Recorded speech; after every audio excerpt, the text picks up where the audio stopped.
Welcome everyone. I am Kay from Crafting with Kay. There may be some background noise, there may not. It all depends on how and where and whatnot I record this. So, welcome to a new segment on my channel.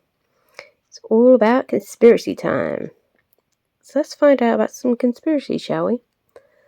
So, for my first episode, I am going to be talking about the Wikileaks conspiracy with the Hillary and the Democratic Party conspiracy. All to do with that kind of side of things.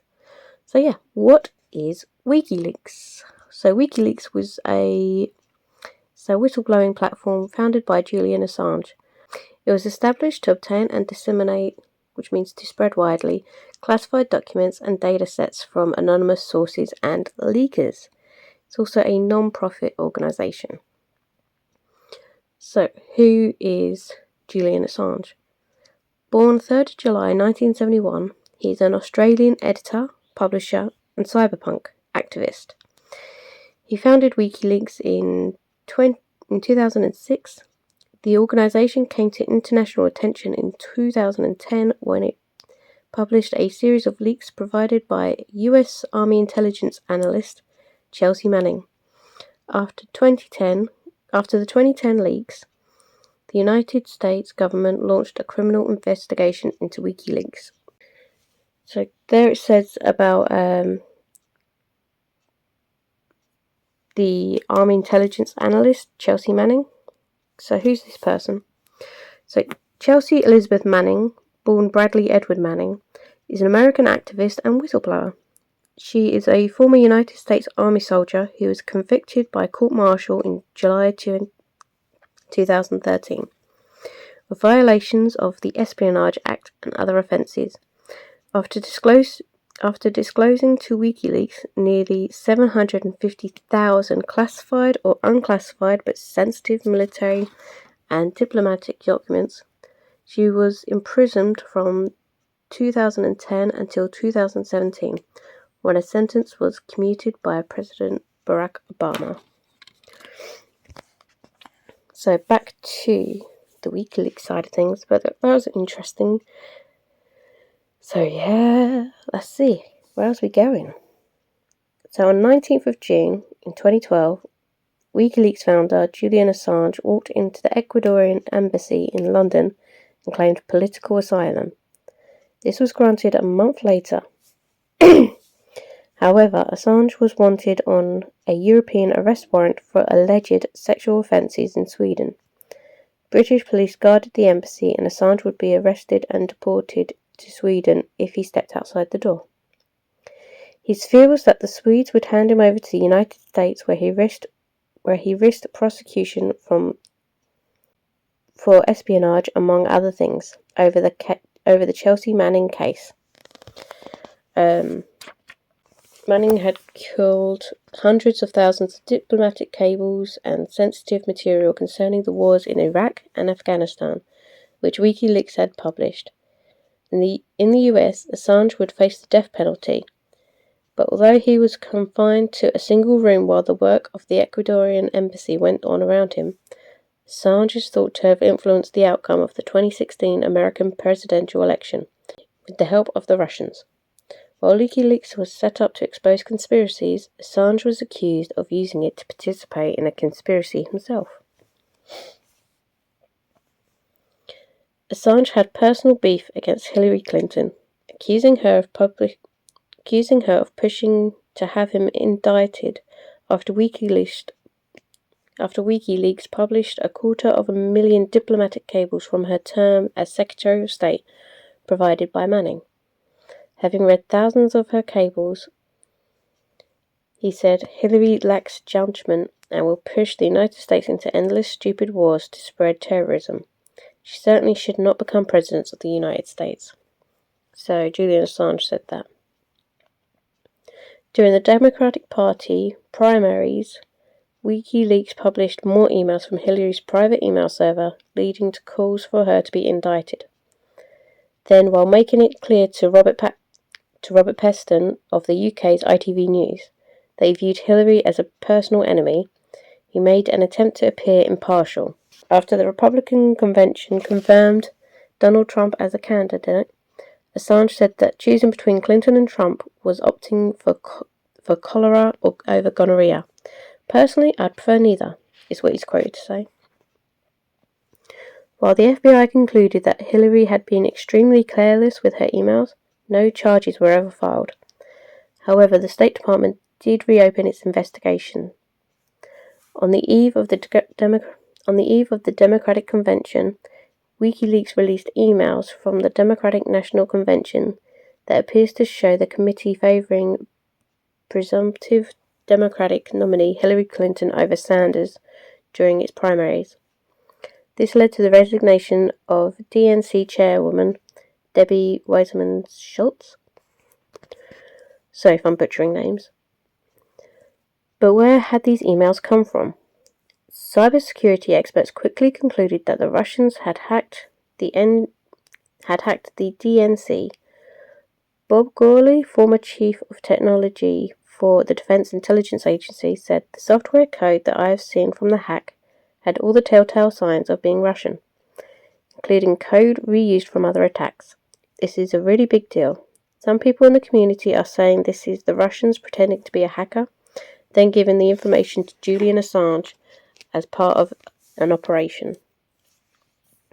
Security firm CrowdStrike, who had previously investigated the hacks at the White House, Pentagon, and State Department, also included that the DNC hacks were carried out by the Russians.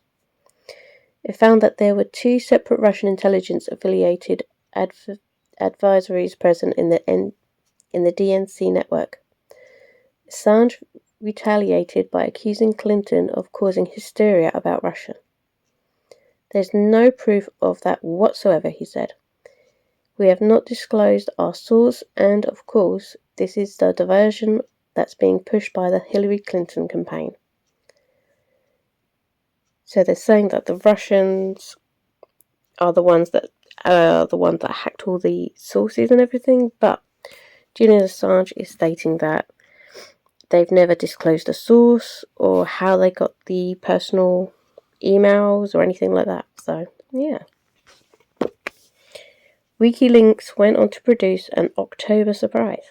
There is a damaging political fervour before the election in early November by leaking the emails of John Podesta, chairman of the Clinton campaign. The FBI then discovered fresh emails on a laptop belonging to Clinton's aide, Huma Abedin's husband, Anthony Weiner. I'm really sorry again. During an investigation of his sexting scandals, and the investigation was opened up again. The Washington Post pointed out that the subject of Hillary's emails came up in the news agenda every time her lead in the polls grew. But perhaps the real culprit is Wikileaks, strategically releasing hacked emails and thereby demanding media attention whenever Clinton's lead expands, and said the newspaper. During the second presidential debate, Clinton accused Russian hackers working on the orders of President Vladimir Putin of leaking information through WikiLeaks in an attempt to influence the election in the favor of Trump. In response, Trump refused to condemn Putin, but said he would not condone hacking by Russia or anyone else. Assange defended WikiLeaks' actions, saying, "We publish material given to us if it is of political, diplomatic, historical, or ethical importance, and which has not been published elsewhere.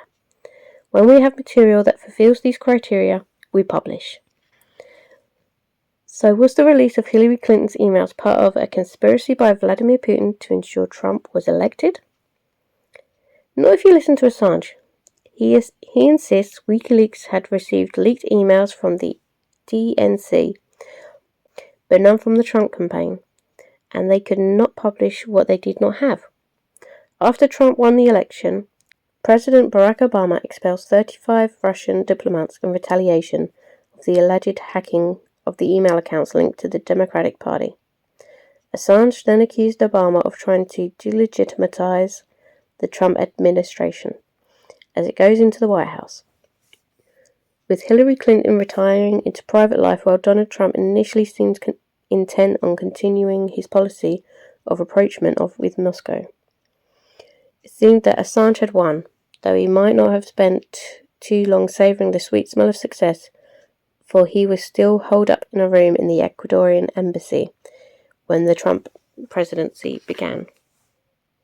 So in essence, the conspiracy is that Wikileaks was deliberately only releasing the hacked emails and stuff whenever Clinton was leading in the polls and stuff. So Assange always denied it, but that is the conspiracy. So what's actually going on with Assange?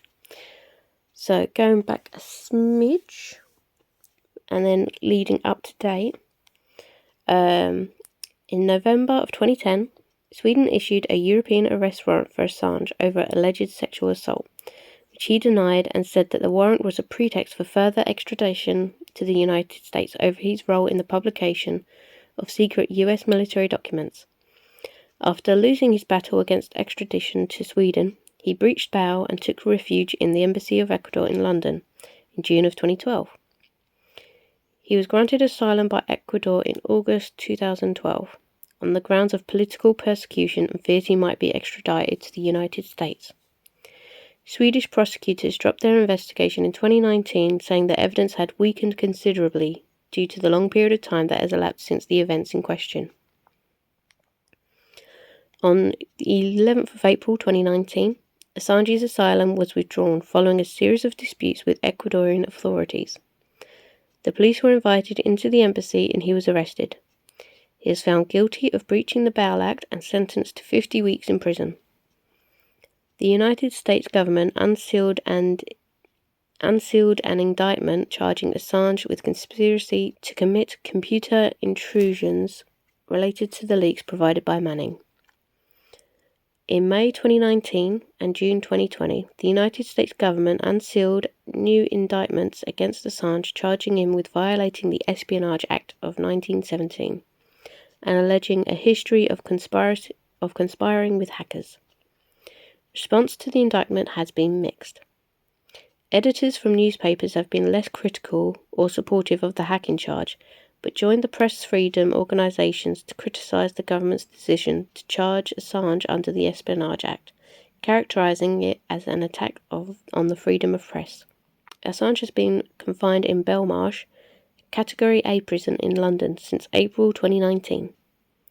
On the 4th of January 2021, UK District Judge Vanessa Baratiza, sorry on names, ruled against the United States' request to extradite Assange, citing concerns over Assange's mental health and risk of suicide. On the 6th of January 2021, Assange was denied bail pending an appeal by the United States. On 10th of December 2021, the High Courts in London ruled that Assange could be extradited to the US to face the charges. 17th of June 2022, Home Secretary Priti Patel approved the extradition. On the 1st of July 2022, it was announced that Assange had formally appealed against the extradition order.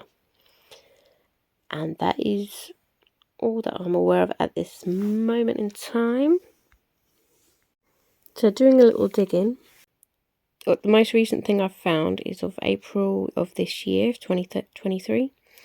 Basically saying that Assange continues to face espionage charges in the United States and has been held in Belmarsh prison since 2019 whilst fighting extradition proceedings.